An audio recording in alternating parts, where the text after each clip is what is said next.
신주의 발행, 신주 발행사항의 결정. 원칙은 정관으로 발행사항을 정하는데 만약 정관이 없으면은 이사회 결의로 정한다. 하지만 예외로 정관에 의해 총회 보통 결의로 정할 수 있다. 신주의 발행 방법. 원칙은 주주 배정이다. 하지만 예외로 법률 또는 정관에 근거가 있는 경우에는 제3자에게 발행 가능하다. 액면 미달 발행, 할인 발행이라고 하는데 이 액면 미달 발행을 하기 위해서는 세 가지 요건이 필요하다. 첫 번째로 성립 후 2년이 경과할 것, 두 번째로 총회 특별 결의를 거칠 것, 세 번째로 법원에 인가가 있을 것. 이때는 이 세 가지 요건이 충족이 되면 법원의 인가로부터 1개월 내에 발행 가능한데 이때 연장 인가도 가능하다. 배정 기준일. 배정 기준일 2주 전 공고를 해야 된다. 이때 배정 기준일이란 일정한 날에 명부에 기재된 자가 신주 인수권을 갖는다라는 기준이 되는 기간이다. 이 기준이 되는 날짜이다. 이때 추상적 인수권과 신주 인수권과 구체적 신주 인수권이 있는데 추상적 신주 인수권은 주식과 분리해서 양도할 수 없다. 구체적 신주 인수권은 주식과 분리해서 양도할 수 있다. 신주 인수권 발행 시기, 즉 취득 시기인데 얘는 추상적 신주 인수권이 구체적 신주 인수권으로 바뀌는 시기를 의미한다. 이에 대해 두 가지 견해가 있는데 먼저 배정 기준일에 발생한다는 견해와 이사회 결의가 있을 때 발생한다는 견해가 있다. 신주 인수권 최고. 신주 인수권자에 대한 청약의 최고를 해야 된다. 실권 예고부 최고를 해야 되는데 이는 기일까지 청약을 안 하면은 신주 인수권 권리를 상실한다는 이런 최고이다. 종류 주식. 종류 주식을 발행한 경우 정관에 다른 정함이 없어도 특수하게 정할 수 있다. 예를 들어 발행 시기가 다르거나 종류가 다른 주식은 이사회에서 각기 발행가를 달리 정할 수 있는 것이다. 신주인수권 증서 발행. 신주인수권 증서란 신주인수권을 표창하는 유가증권인데 주주에게 발행하는 것은 신주인수권 증서라고 하고 제3자에게 발행하는 것은 신주인수권 증권이라고 한다. 회사법 420조 2항을 보면은 신주 발행에 관한 사항을 결정할 때 주주의 신주인수권을 양도할 수 있다라고 정한 경우 다음에 따라 신주인수권을 발행해야 한다. A. 청구하는 주주에게만 신주인수권 증서를 발행한다고 정했다면 그 정함에 따라, 정함이 없다면 주주의 청구와 무관하게 청약기일 2주간 전에 회사가 일률적으로 발행해야 한다. 이때 신주인수권 증서가 발행된 경우 신주인수권 증서에 의하여 신주의 청약을 하여야 한다. 신주인수권 증서 분실 시 주식 청약소로 청약을 한다. 이때 선의 취득자가 이런 분실된 신주인수권을 선의 취득한 자가 신주인수권 증서를 제출했을 경우 이때 주식 청약서는 효력이 없어진다. 즉 선의 취득은 가능해서 추정력이 생긴다. 하지만 신주인수권 증서에 대해서 재권 판결은 할 수 없다. 왜냐하면은 얘는 유통기간이 단 2주밖에 없기 때문이다. 신주의 청약. 신주 청약에 하자가 있을 경우 원칙은 민법에 따라 하자 주장 가능하다. 하지만 예외로 알거나 알 수 있었음, 즉 비진의 표시를 이유로 무효를 주장할 수 없는데 따라서 이 비진의 표시면 유효하다. 변경 등기 1년 경과 후 또는 주주권을 행사 후에는 무효나 취소를 청약의 하자를 이유로 무효나 취소를 주장할 수 없다. 청약 혜택 효과. 청약 기일까지 청약을 하지 않으면 실권을 하고 이때는 재모집 또는 마감 발행을 할 수 있음. 이때의 재모집 시에는 주주평등 원칙이 적용되지 않고 자유롭게 처분 가능하다. 신주의 배정. 주주평등의 원칙이 적용되며 이 신주 배정에는 방식의 제한이 없어서 서면 또는 구두로 가능하다. 청약과 배정이 모두 다 끝나고 나면 얘는 이제 권리주가 돼서 권리주 단계에서는 양도할 수 없고 이때 만약 양도를 했다면은 삼각형 XXO 모형이 적용이 된다. 인수가액 납입. 납입 방법은 현실 납입, 전액 납입을 해야 되며 이때 납입의 면제나 대물 변제, 분할 납입은 할 수 없다. 현물 출자인 경우. 이 현물 출자에 대해서는 규제사항이 있는데 법원이 선임한 검사인의 조사 플러스 주식 청약서에 기재를 해야 된다. 이 주식회사 설립시랑은 좀 다른 게 정관에 기재할 필요는 없다는 것이 그 차이다. 자본금 5분의 1 미만 플러스 5천만원 미만인 회사, 그리고 거래소에 시세가 있는 유가증권, 그리고 출자 전환, 그리고 기타 대통령령으로 정한 경우는 검사인 조사를 면제한다.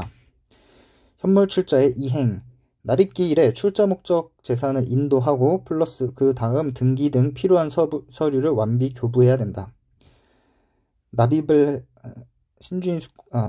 해태했을 땐 당연 실권이 되고 회사는 별개로 납입 해태한 인수인에게 손해배상 청구 가능하다. 출자 전환, 신주 발행 시의 상계. 출자 전환으로 신주 발행과 신주 납입가액과 상계를 하는 경우는 회사 채권자의 채무자의 동의가 필요하다. 채권의 현물 출자이지만 이때는 출자 전환인 경우에는 검사인의 조사를 면제한다. 이 출자 전환으로 인해서 제3자에게 신주 발행을 할 수 있다. 왜냐하면 이 출자 전환은 법률상 근거가 있는 경우이기 때문이다. 신주 발행의 효력 발생. 신주 발행인 경우 그 효력은 납입기일의 다음 날에 효력이 발생한다. 납입한 범위 내에서 신주 발행 효력이 있는데, 즉 납입 안 한 부분은 당연실권으로 처리가 된다. 즉 왜 이사가 신주 발행 같은 경우에는 이사가 납입담보 책임이 없기 때문이다. 권리주에서 주식으로 이렇게 바뀌는데 주주로서의 권리 의무가 생기는 시점이다. 영업연도 중간에 신주 발행한 경우 이익배당 기준일에 주주 명부에 기재된 주주라면 기존 주주와 동액배당, 균등배당을 한다. 신주 발행 변경 등기. 신주 발행하고 나면은 변경 등기를 해야 되는데 이 등기는 본점에 2주, 지점에는 3주 내에 등기를 해야 되고 창설적 효력은 없고 보완적 효력은 있다. 주식 총수와 자본금이 증가하게 되는데 이때 주식 총수와 다른 자본금이 증가하는 시점은 납입기일의 다음 날 효력이 발생한다. 즉 변경 등기를 할 때 이 자본금이 증가하는 게 변경 등기를 함으로써 이제 증가되는 게 아니라 효력이 발생하면 바로 자본금과 발행 주식 총수가 증가하는 것이다. 주주의 신주인수권. 신주인수권의 제한. 법률 또는 정관에 정한 경우 외에는 주주에게 부여를 해야 된다. 이때 법률상 제한이 있는데 신주 발행형 주식 선택권, 출자 전환, 우리사주 조합제도, 정관상 제한은 신기술 도입, 재무구조 개선 등 경영상 목적을 달성하기 위해 필요한 경우에 한한다. 이렇게 지금 열거된 경우에는 제3자에게 배정할 수 있는 것이다. 현물 출자와 신주 인수권. 이에 대한 판례로 이사회 결의만으로 현물 출자에게 신주 인수권 발행이 가능하다. 즉 현물 출자자에게 발행하는 신주에는 일반 주주의 신주 인수권이 미치지 못한다. 즉 무관하다라는 의미이다. 신주 인수권의 양도. 이 조문에는 회사법 420조 2항 신주 발행에 관한 사항을 결정할 때 주주의 신주 인수권을 양도할 수 있다고 정한 경우 신주 인수권 증서를 발행해야 한다. 420조의 3. 신주 인수권은 신주 인수권 증서의 교부에 의해서만 양도할 수 있다. 조문으로 보면 이렇게 나와 있는데 판례로는 양도 가능성에 대해 정관도 없고 이사회도 정하지 않아서 신주인수권이 발행되지 않은 경우 지명채권 방식으로 신주인수권의 양도, 즉 의사표시만으로 양도한 것이 회사에 대해 효력이 있다라는 판례가 있다.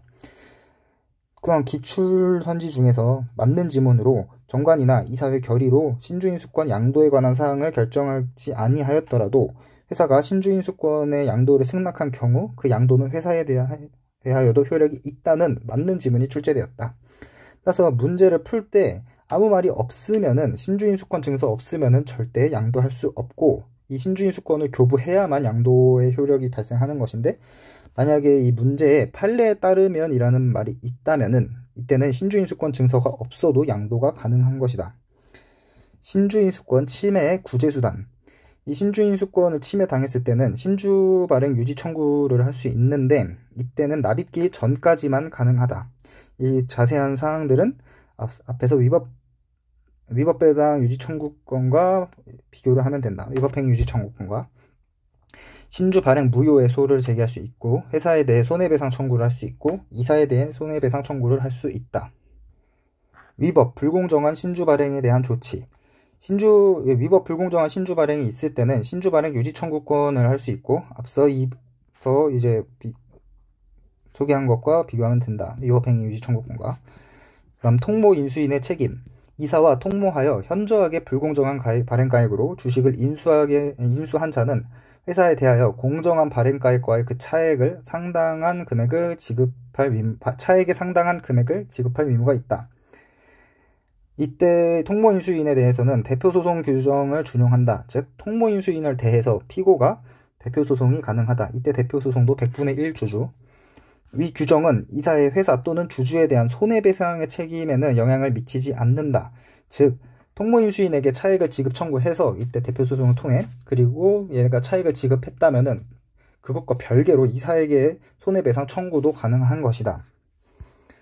주주 배정 방식에는 위 사항을 적용할 수 없다. 즉 모든 주주에게 저가로 신주, 전환사채, 신주인수권부 사채를 배정한 경우 이는 배임죄에 해당하지 않는다. 모든 주주가 차액을 지급할 필요도 없다. 왜냐하면 이 주주 배정 방식 모든 주주가 똑같이 이렇게 적용됐기 때문이다. 신주 발행 무효 해소. 원인, 중대한 위법이 있는 경우인데 신주 발행 무효 해소의 원인은 액면 미달 발행, 현물 출자액 과대 평가, 발행 예정 주식수를 초과한 신주 발행, 주주의 신주인수권을 침해하여 회사의 지배구조에 변동이 있는 경우는 신주 발행 무효 해소를 제기할 수 있다. 이때 원인에 해당하지 않는 사항들, 현물 출자 시 검사인의 조사를 흠결한 경우는 이 무효 해소의 원인이 되지 않는다. 이사회 결의를 흠결한 신주 발행은 원인이 될 수 없다.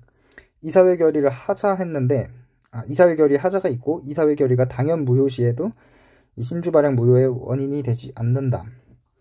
신주 발행 무효에서는 성질은 형성소송이고 소의 당사자는 피고는 회사, 원고는 주주, 이사, 감사이다. 제소기간은 신주를 발행한 날, 즉 납입기일의 다음 날로부터 6개월 이내에 제소해야 된다. 절차는 본점 소재지에 제기하고 이때 지체 없이 공고를 하며 병합심리 가능하다.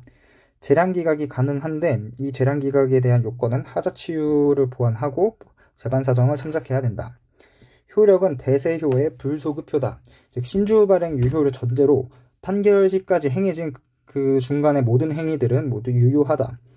예를 들어 그 신주의 양도, 이익배당 등도 회사의 이익배당 무효가 됐다고 이익배당금을 회사에 돌려줄 필요는 없다. 주주는 회사에게 신주권을 제출하고 그 회사는 주주에게 납입금을 반환해야 된다. 이때 신주의 질권자는 물상대위 행위가 가능하다.